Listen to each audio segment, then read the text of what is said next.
Well,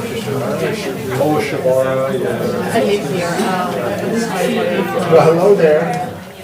Welcome to you all on this very wintry afternoon. I'm glad that you're all here for a celebration that we've been looking forward to for some months now, a celebration of 65 years of partnership between the University of Notre Dame and the Hesburgh Libraries, the Medieval Institute, and the amazing institution of the Biblioteca Ambrosiana in Milan.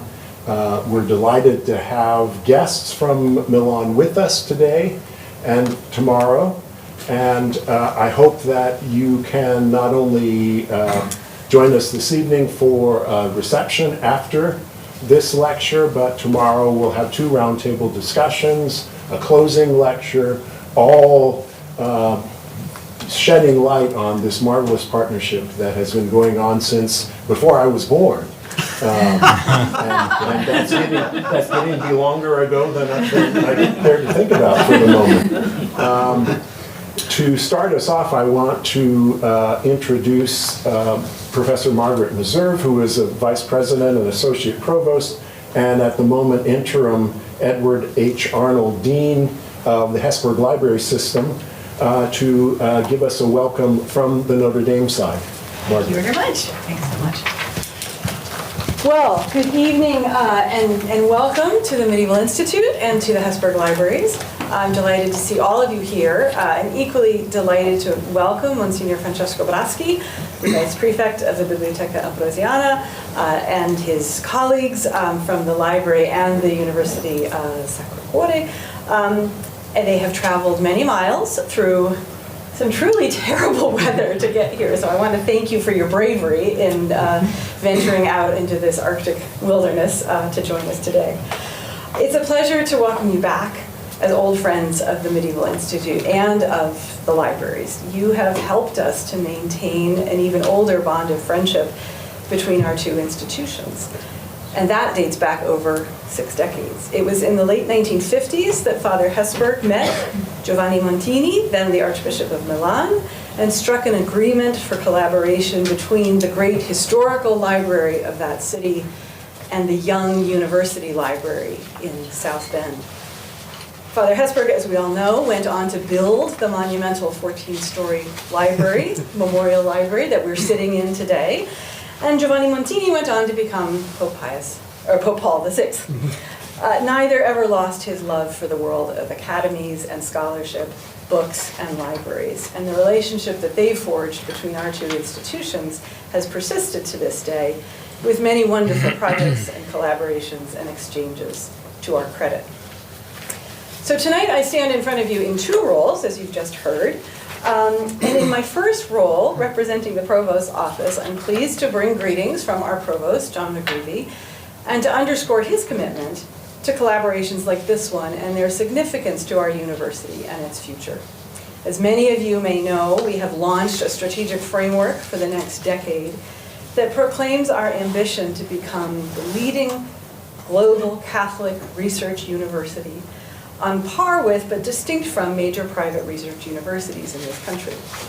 And our collaboration with the Ambrosiana is one of the oldest and most vital proofs that this effort is already well underway. It's a relationship that enriches Notre Dame's research and scholarly activities, it extends the reach of our efforts around the world, and it integrates us into one of the world's greatest repositories of the Catholic intellectual tradition. In my role as Interim Dean of the Library, I'm also delighted to celebrate the 60th anniversary of this collaborative relationship. We in the libraries have many things to be proud of, but we are especially proud of our strengths in medieval studies on the one hand, and technical innovations on the other. In the 1960s, we helped create the microfilms of Ambrosiana manuscripts that the Medieval Institute has curated and conserved to this day. And in the 2020s, we are collaborating on an ambitious project to digitize those manuscripts and make them discoverable online. Our partnership with the Ambrosiana brings many benefits to the students and faculty of Notre Dame, but it also makes us a better library, and we're grateful for that. So thanks again to all of you for coming to help us celebrate the anniversary of this special relationship, and please join me in welcoming Monsignor Braschi to the podium.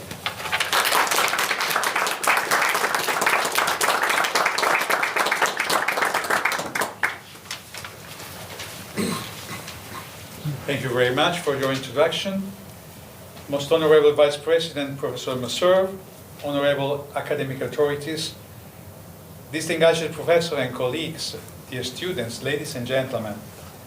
It is my honor as well as my pleasure to be here at Notre Dame University on behalf of the Collegio dei Dottori of the Ambrosiana Library and of its prefect, Monsignor Marco Maria Navoni, in order to celebrate a 65 years long scientific partnership between our institutions. In these 2 days, we'll be granted the possibility to highlight the vision and the open-mindedness of our ancestors, who decided to start a collaboration whose immediate and main purpose was to make available to Notre Dame scholars and students the ancient manuscripts preserved since 1609 in the Ambrosiana Library. Therefore, they didn't spare any effort in order to make successful an enterprise which was able to involve all the most up-to-date solutions and to overcome logistic, financial, and distance-related challenges. And they succeeded indeed, because such a task was not just a job like many other transoceanic exchanges and business of that time.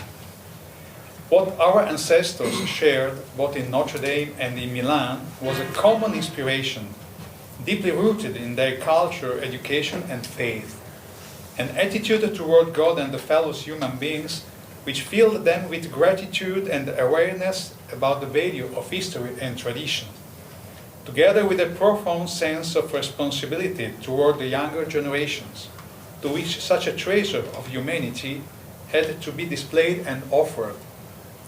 They knew very well, and from their own inner experience, that only a long and patient acknowledgement with literary and artistic witnesses of all ages and of all latitudes is appropriate for helping contemporary people in discovering the effective nature of the human beings, that is their dignity, the endlessness of their desire, their quest for beauty, truth, happiness, and justice, as well as their misery when they decided to betray their nature, allowing themselves to be satisfied with instinctive and superficial pursuits.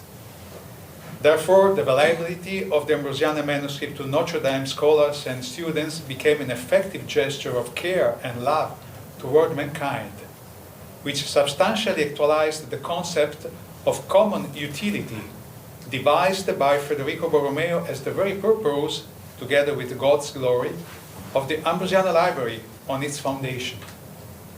This common utility had and has to be pursued in the Ambrosiana in 2 different ways, according to its founder. On one side, the scholarly research at the highest academic and scientific level, in order to contribute to the development of knowledge and civilization. On the other side, the sharing of research results in order to make them available to a larger public and to all those whose desire is to improve themselves.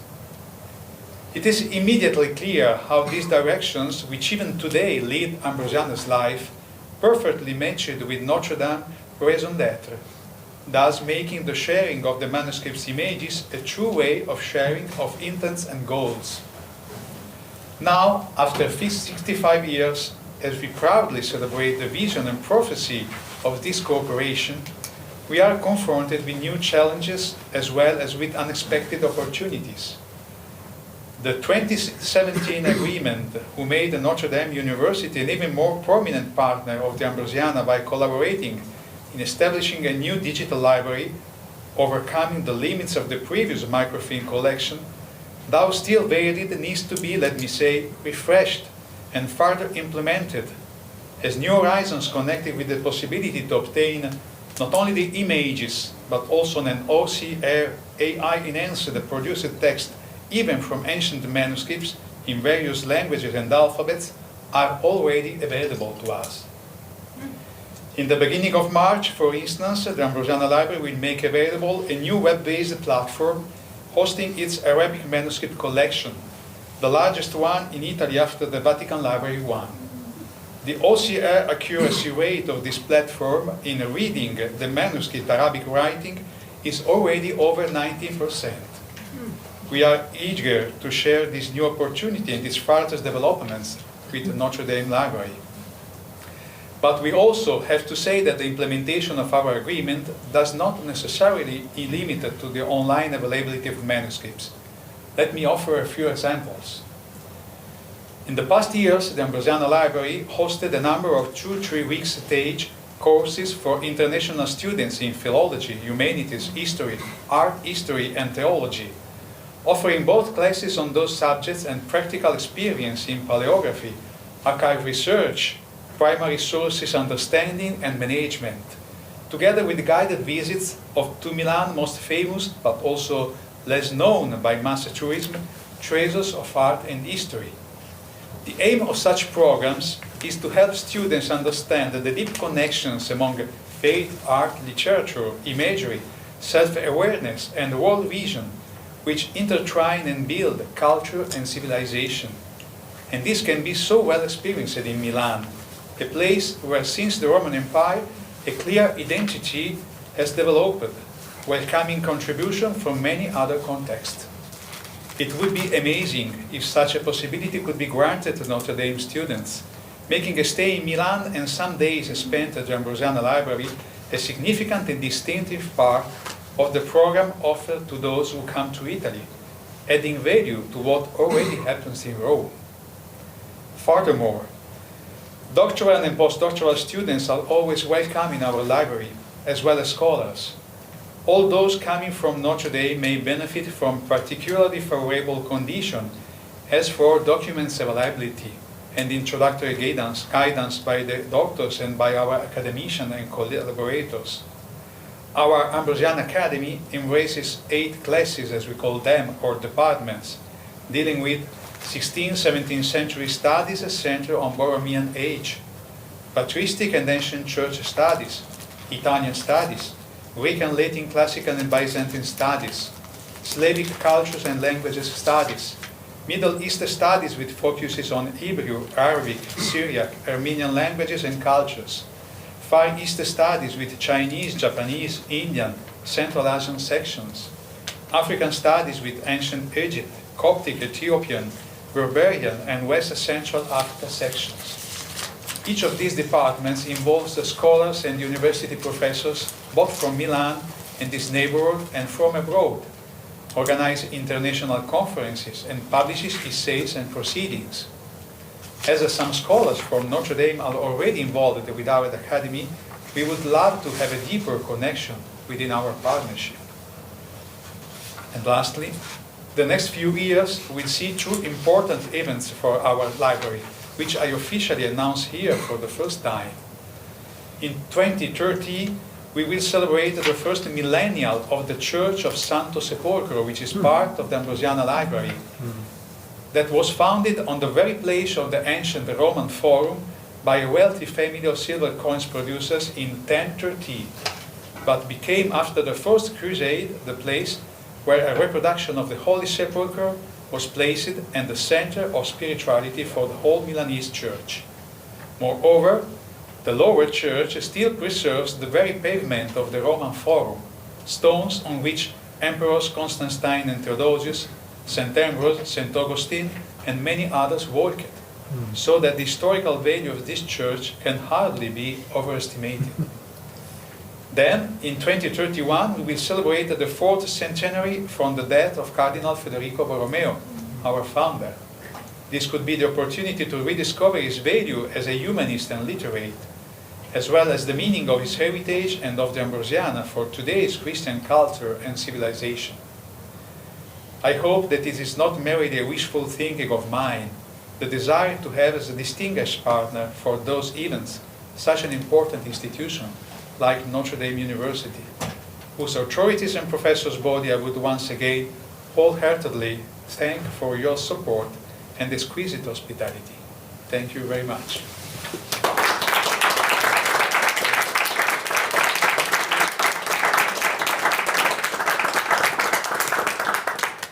Thank you, Monsignor Braschi.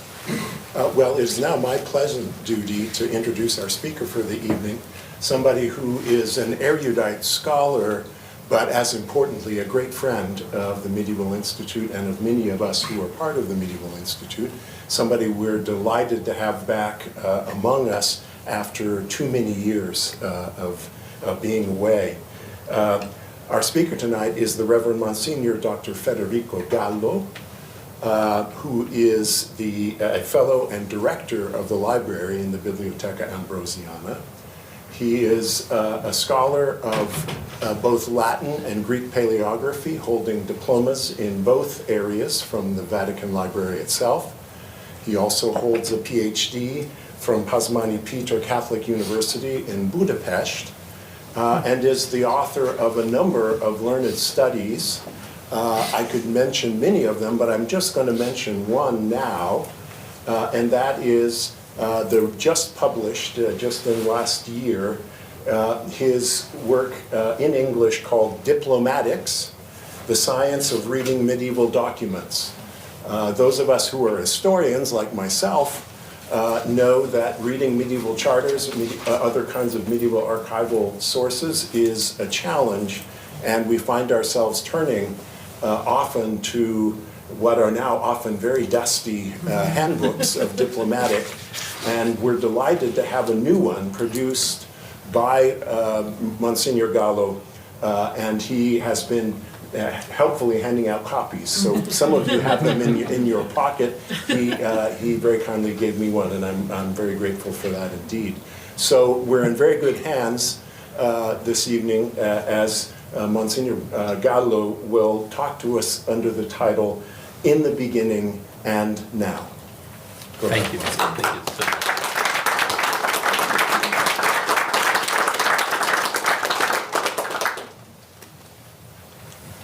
So I must also thank you all to be here, but especially I want to thank who invited me, who invited us here for this celebration, also Tom Burman, the director, but let me thank especially Megan Hall, because he has worked surely a guardian angel for our trip, our organization and everything here. And for us it's very, very important to thank Julia Schneiders, because she is not just a librarian here, but also, I can say, someone very important to join Ambrosiana and Notre Dame. So thank you very, very much. And today we are delighted to have in our team also Professor Meserve. Thank you very much to you. Maybe I forgot to thank someone, please forgive me, I will do it later. Something about the title of this conference. And I mean Lou, Jordan and me, we are trying to show you the history of this partnership. And my conference, my talk today is In the Beginning and Now. So what happened at the beginning, 1960 to 1963, and today, so the last 10, 12 years. While Lou will speak tomorrow about what the long period. So I don't want to joke too much, but because it is a scientific talk, but it is like a sandwich. So, and I have the bread, and the very meat comes by Lou tomorrow. But please forgive my little contribute to it. So what can I do about the first years about this partnership, this collaboration? I went into the archive. I can say about archives.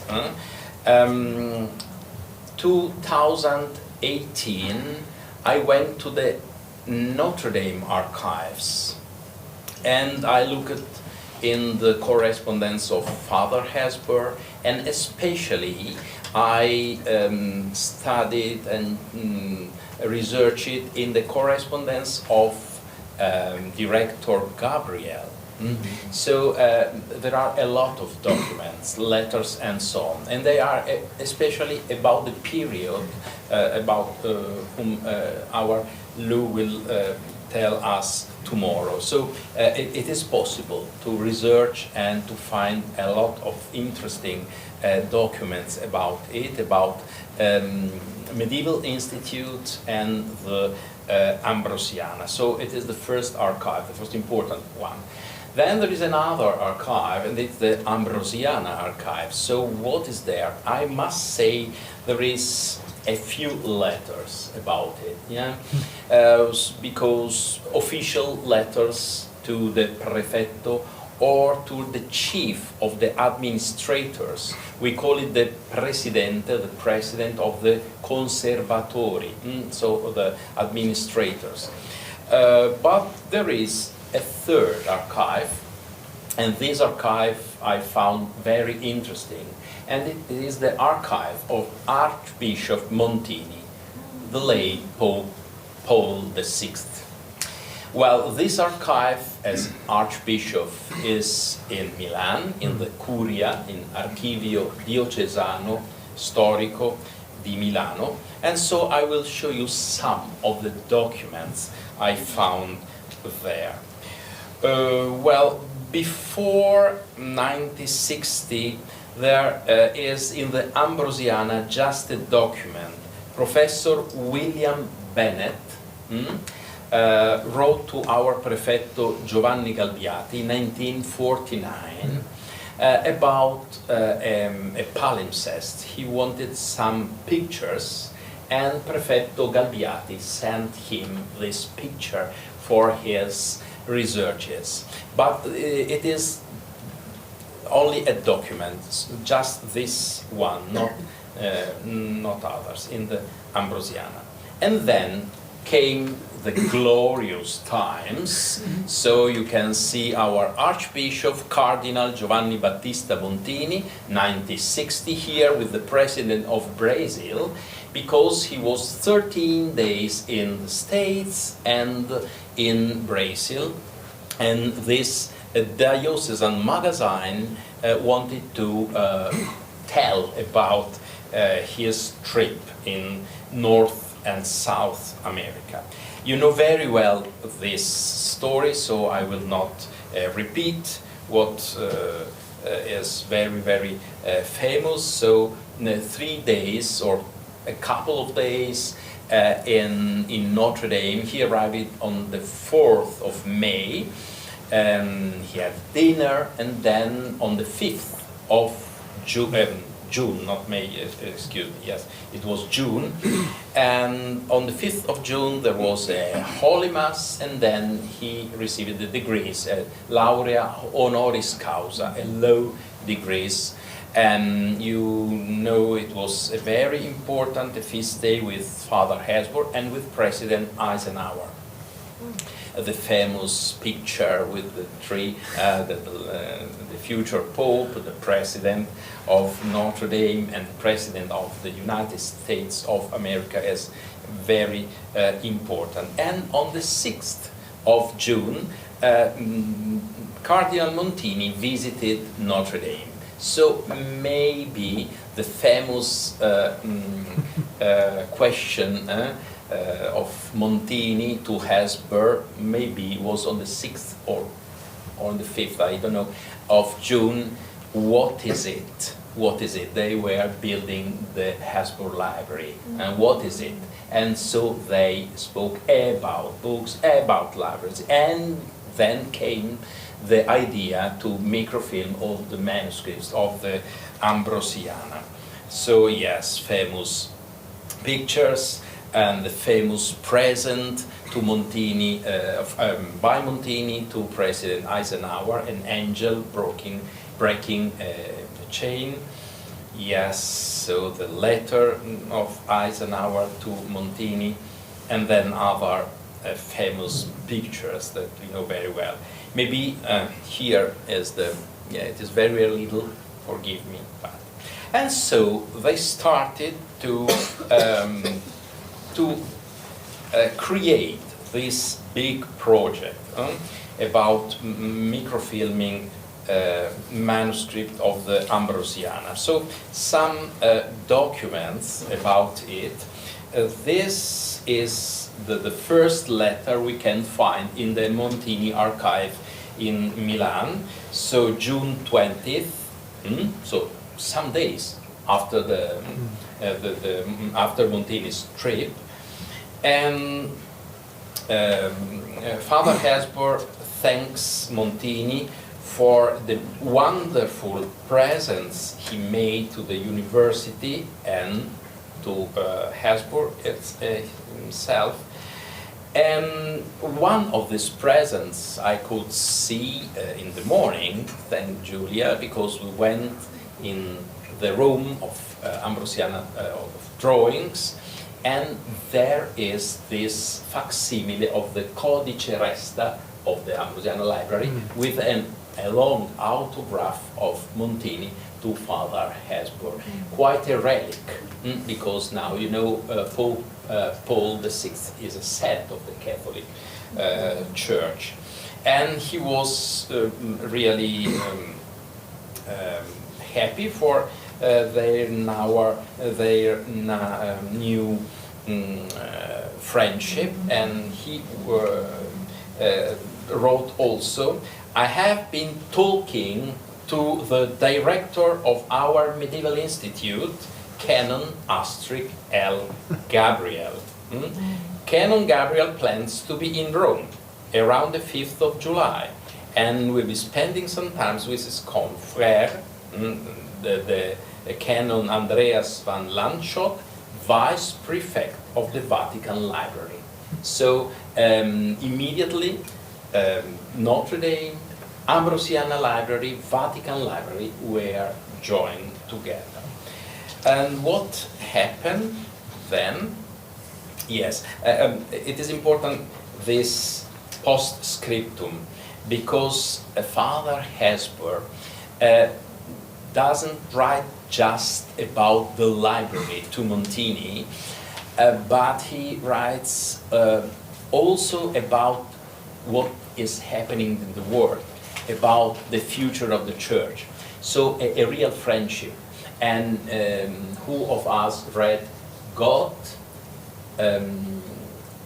Country, Notre Dame by Father Hesburgh can read 3 beautiful pages about these friendships, friendship among our 2 important persons. Well, then there is immediately another letter, and this letter is Father Gabriel to Montini. It is of the 6th of July, so a month after Montini's visit, and he's proposing to microfilm all Latin manuscripts of the Ambrosiana. He's in Rome, and he asks Montini if it is possible to have a meeting, to have a visit. And very beautiful is to see the telegram, another autograph of Montini, who writes in French, because Canon Gabriel wrote him in French. And the telegrams is very, very simple. Yes, come to me on the 11th of July. Serait heureux vous voir matinée lundi 11, stop, hommage, Cardinal Cardinal Montini, excuse me. Yes, so it was the first one, and then we will see another document, and this one is Hesburgh to Montini. We are in 1961 in February, and Gabriel is ready to travel to Milan, and at Notre Dame they are building the Hesburgh Library, and as I said, Hesburgh speaks about also the work, and some very interesting is also that Hesburgh and Montini gave each other as presents books. And it is common, of course, to give a book. Yes. But very interesting that Hesburgh says something about the books he received because he read them and so on. Well, it is some months after I didn't say anything about other letters, other documents. There are a lot of them. It would be boring, no? But yes, Gabriel goes to Montini, and Montini speaks with the Prefetto of the Ambrosiana, and the Prefetto asks the administrator, and they want to contact Kodak to microfilm, and which kind of microfilm? This kind, the new time, the better, and very interesting is also the relationship with the Vatican Library. You'll see something about it. But in these documents, we can read the first difficulties. It was not so easy to obtain the permissions of the administrators of the Ambrosiana. In those times also. Hesburgh writes, these matters seem to progress slowly. They will need 3 years to obtain something. But about the Hesburgh Library, our new library, which will be one of the most magnificent Catholic libraries in all the world. And we are in this library now, so it is very interesting to read these beautiful words of Hesburgh. Then we find this letter is the prefect of the Vatican Library to Montini, because Montini asked him about microfilm and so on, and also technical news about it, because the Vatican Library did something similar with the St. Louis University, and so he wanted to know. And then Montini wrote something, yes. He wrote to the Prefetto of the Ambrosiana, and he wrote also to the Prefetto of the Vaticana. Why did I show these documents? Because Montini was not just a watcher of the, but he was very strong for these ideas. He wanted it.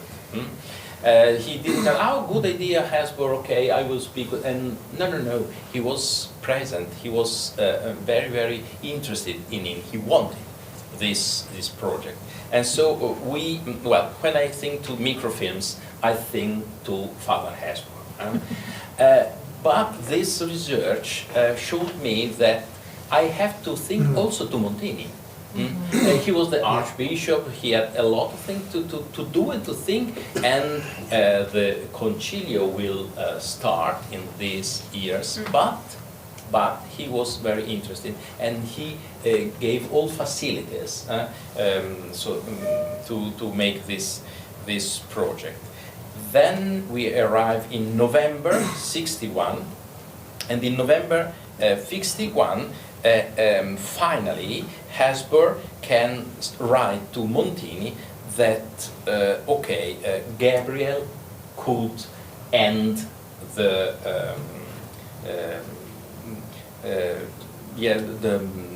project and to find a way with the Ambrosiana. Yes, it was so. In 62, there were other difficulties because the board of the administrator changed it. And the new administrator, the new chief, said, oh, no. What my predecessor said is not good. And Father Gabriel said, okay, you have new conditions, and your successor, if he will change them, what won't we do? And so Gabriel wrote immediately to Montini, please do something for us. And Montini wrote, wrote to the Prefetto, wrote to the board of the administrator of the Ambrosiana. So slowly they started to microfilm, and it is a very good, oh yes, it is a very important document. It is the, well, as I said, there are a lot of letters in this dossier, and I want to show more some of them, but this is the last letter in the folder. In this folder, it is on the 3rd of June, 1963. So 3 years after that 6th of June.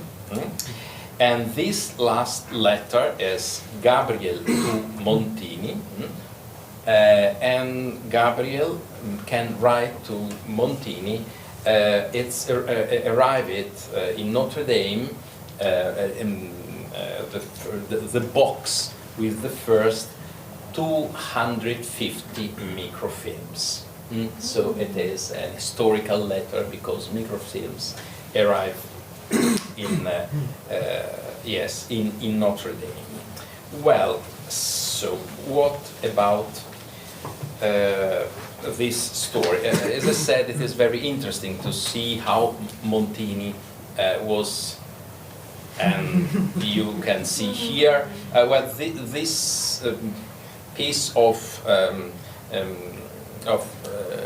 newsletter was sent by Gabriel to Montini, so is included with the letter. Other famous pictures are also here in the Medieval Institute. Here we can see the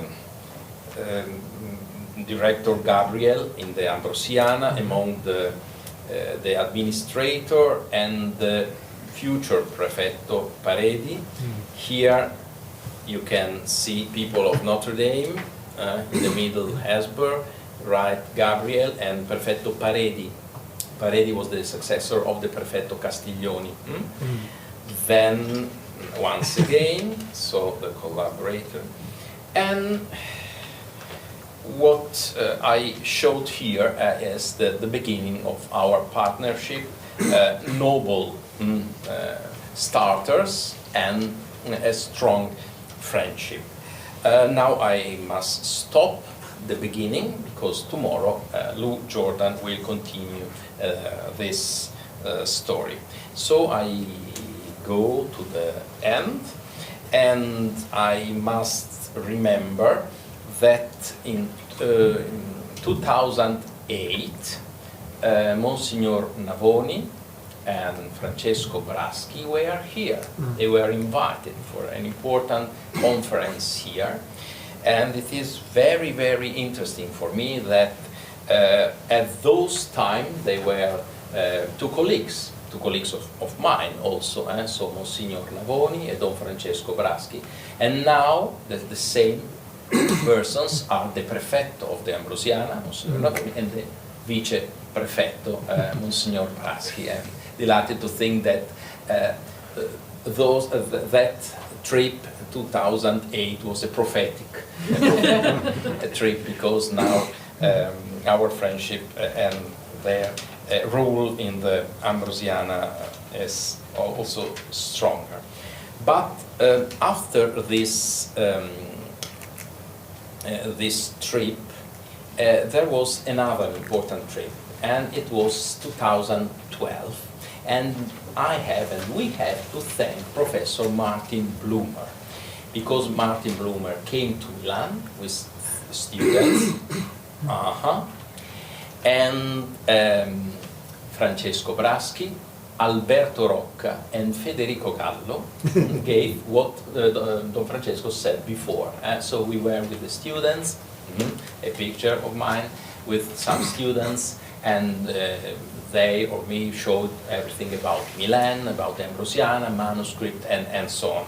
So it was the beginning of a new kind of friendship. So also scholarly, well, you will say everything about but about the new era, it was something new.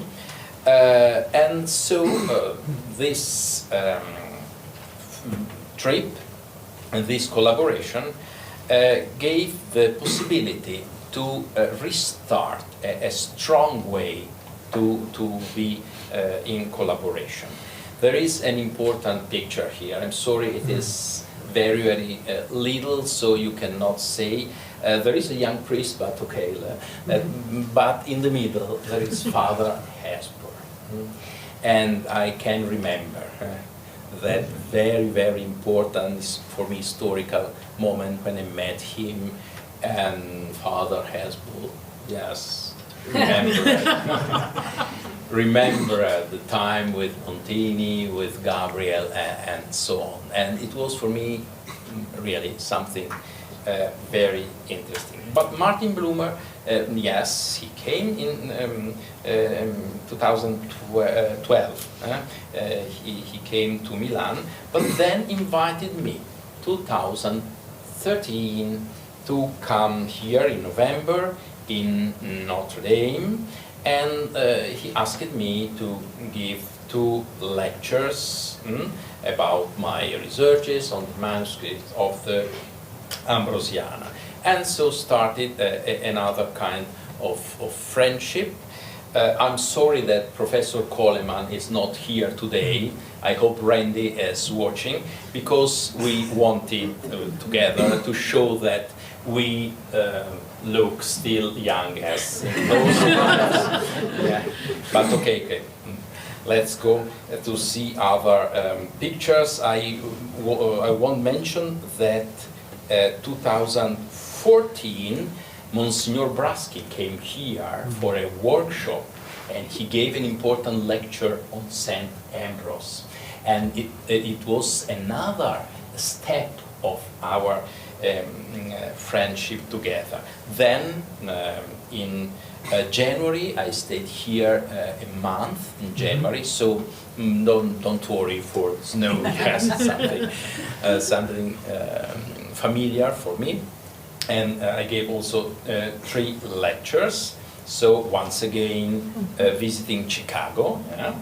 And then I came in 16 to give a lecture on diplomatics. And in 17, Alberto Rocca came to give a lecture on Federico Borromeo, on the cultural heritage and project of Federico Borromeo. I don't show it, but this beautiful picture of our colleague Monsignor Rocca is on the website on the Medieval Institute, so it is a famous picture. Then came this idea, and I have to thank Director Burman, to teach diplomatics. So a summer semester here. It was very beautiful for me to live here all the day, and to spend my time here to researching, to prepare my